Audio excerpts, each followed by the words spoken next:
Ya, halo semuanya.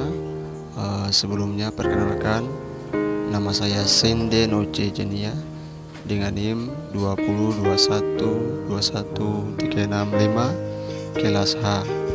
Pada kesempatan kali ini saya akan menjelaskan dan mempresentasikan hasil dari ujian akhir semester pendidikan agama Kristen Protestan. Ya, langsung saja saya akan masuk ke pembahasan yang pertama. Ya, perspektif Kristiani mengenai hakikat dan tanggung jawab manusia. Manusia menurut ajaran Kristen. Manusia diciptakan Tuhan pada hari ke-6 meliputi yang pertama, manusia diciptakan sebagai makhluk yang termulia. Manusia diciptakan segambar dan serupa dengan Allah. Manusia diciptakan dengan memiliki unsur badani dan rohani. Manusia diciptakan sebagai laki-laki dan perempuan. Manusia diciptakan sebagai tuan yang berkuasa, sekaligus hamba yang bekerja memenuhi kebutuhan hidupnya. Manusia diciptakan sebagai mandataris Allah. Manusia diciptakan dalam kebebasan dan keterbatasan. Dan yang terakhir, manusia sebagai makhluk individu dan sosial. Ya, berikutnya perspektif Kristiani mengenai ketuhanan terbagi atas 3. Pertama, pengertian agama. Kedua, agama adalah sistem sosial yang dibuat oleh penganut-penganutnya, berporos pada kekuatan-kekuatan supranatural. Yang ketiga, konsep Allah Tritunggal. Konsep Allah Tritunggal di sini terbagi lagi atas 3. Yang pertama, Tuhan sebagai pencipta. Kedua, Tuhan sebagai penyelamat dalam Yesus Kristus. Ketiga, Tuhan sebagai pembaharu dalam Roh Kudus. Berikut perspektif Kristiani mengenai moral. Pengertian moral.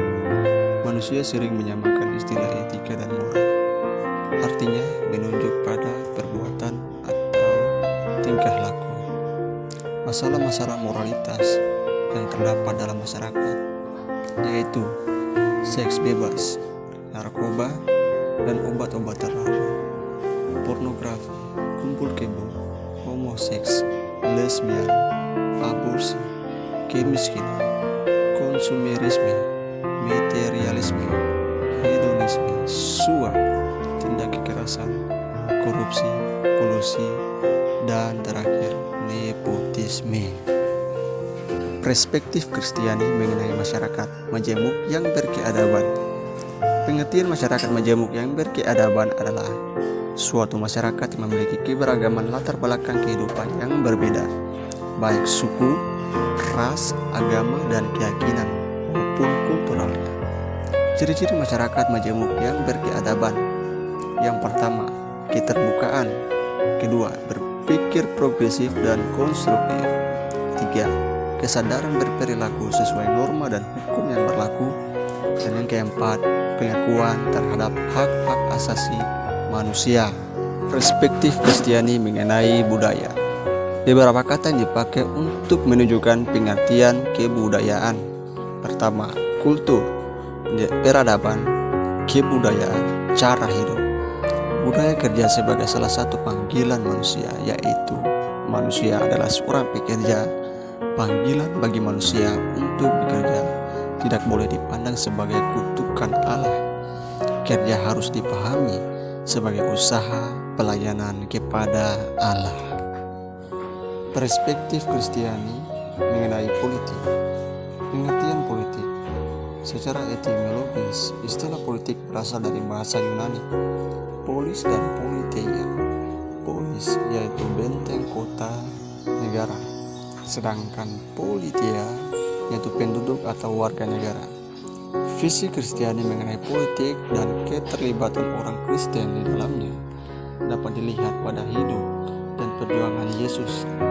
Yesus menggunakan kekuasaannya yang dimilikinya sebagai pengakuan bahwa Yesus adalah Tuhan dan Yesus bukanlah seorang politisi. Kerukunan hidup antar umat beragama dibagi atas 4. Yang pertama, pengertian kerukunan hidup, yaitu situasi hidup bersama dengan damai. Kedua, makna kerukunan hidup antar umat beragama. Ketiga, nilai-nilai kehidupan yang perlu dikembangkan antar umat beragama. Dan yang terakhir, keempat, peluang dan kendala menciptakan kerukunan hidup antar umat beragama. Kesimpulan, manfaat dari keseluruhan materi yang saya harapkan di sini adalah bagi kita sebagai mahasiswa Kristen supaya dapat mengenal dan mengetahui akan pribadi sebagai pengikut Kristus yang selalu mengandalkan ajaran agama yang dianutnya sebagai pedoman di dalam menampaki akan hari-hari hidup yang dijalaninya, dan tidak memandang remeh masyarakat atau orang lain yang memiliki perbedaan keyakinan dengan kita. Tetapi diharapkan kita sebagai mahasiswa Kristen dapat memberikan yang terbaik di antara sesama. Ya, demikian hasil penjelasan saya. Kurang dan lebihnya saya mohon maaf. Sekian dan terima kasih.